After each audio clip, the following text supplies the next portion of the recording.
going on, guys? The Comics Kid 2099 here. Welcome to day 323 of the 365-day graphic novel review challenge. Today, I want to talk to you about MODOK, Assassin. This is a 5-issue miniseries written by Chris Yost, or Yost. I've always pronounced it Yost, but I think everyone else pronounces it Yost, so I may be mistaken, with art by Amilcar Pena. If you'll recall, Amilcar Pena, he did the art on the all-new Ultimate series that I talked about a week ago.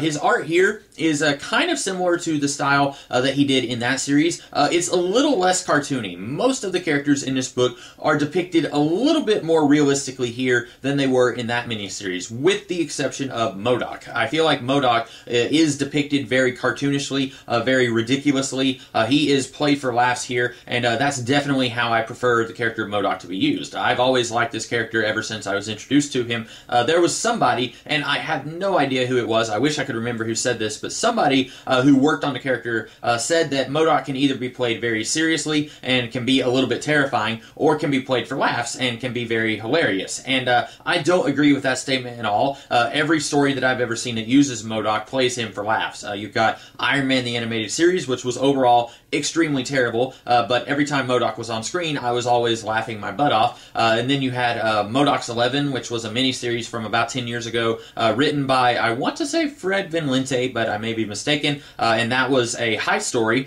using some of the C-list villains of the Marvel Universe, with MODOK as a main player in that story, and he was very funny in that and was played for laughs there. And then you have this story, where you've got mostly a funny story here, but there's also a twinge of tragicness to it. And I don't want to get too much into that, because I do think that this is a story you guys should read. I really enjoyed this story.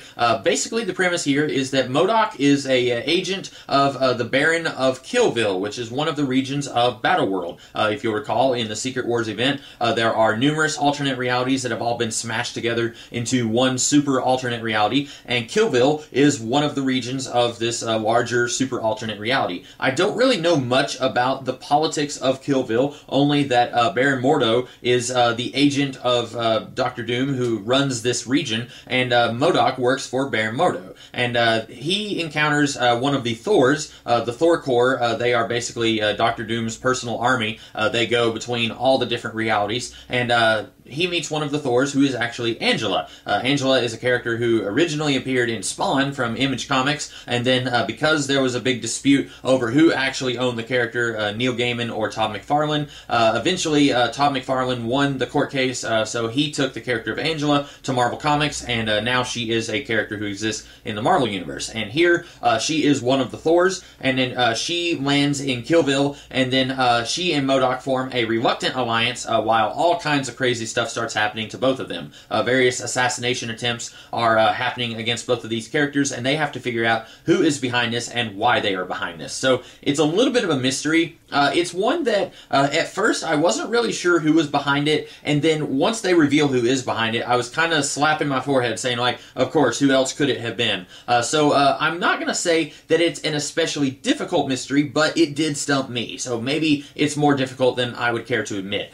So the story here is pretty solid. I don't think that there's any weird, crazy jumps in logic here, except there are a few, but it's played for comedy, because MODOK at one point is chastising the person who is behind all this, saying, like, you're a little bit of an idiot. Here's everything that was wrong with your plan. What if this happened? What if that happened? What if this other thing that you didn't foresee happened? And this character basically doesn't want to admit that there's flaws in their logic. I really love that. I cannot think of the last time I read a story where there were flaws in the series of events, and then one of the characters just points out, hey, that's kind of stupid. It's very meta, and it also kind of excuses Yost from the flaws that could have been in this story. If MODOK didn't ever point that out to the other character he's talking to, then this could have been a problem with this story. But because MODOK is supposed to be a super intelligent character, and he does point that out, I think it kind of excuses this book for any of the flaws that you might see in it.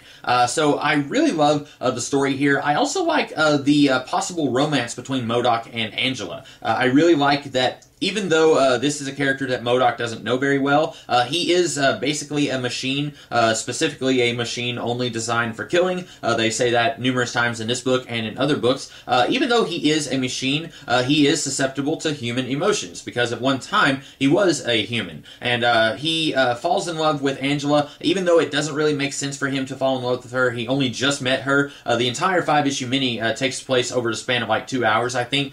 So even though it technically doesn't make sense from my cold, emotionless heart, I still like that we have a character here who is not used to dealing with human emotions like that, and then he's having to deal with that and try and reconcile that with what he was created to do. His whole purpose is to kill, and over the course of this book, he has to decide if that's the only thing he's going to do, or if he can do other things as well. I really like this book a lot. I think that it's funny when it needs to be funny. It's just a little bit poignant when it needs to be poignant, but mostly it's just funny. I love the characters here. I've always liked MODOK ever since I was introduced to the character. I wish that we could have more of him in other stories in the Marvel Universe. I like the use of Angela here. I remember when she was first announced that she was going to be moving into the Marvel Universe, I got really excited, and then I was kind of deflated when I saw what they did with her. I really wasn't interested in seeing her with the Guardians of the Galaxy, because I wasn't reading that book at the time. I wasn't really interested in seeing her tied into the Thor mythos, but I really liked the use of the character here.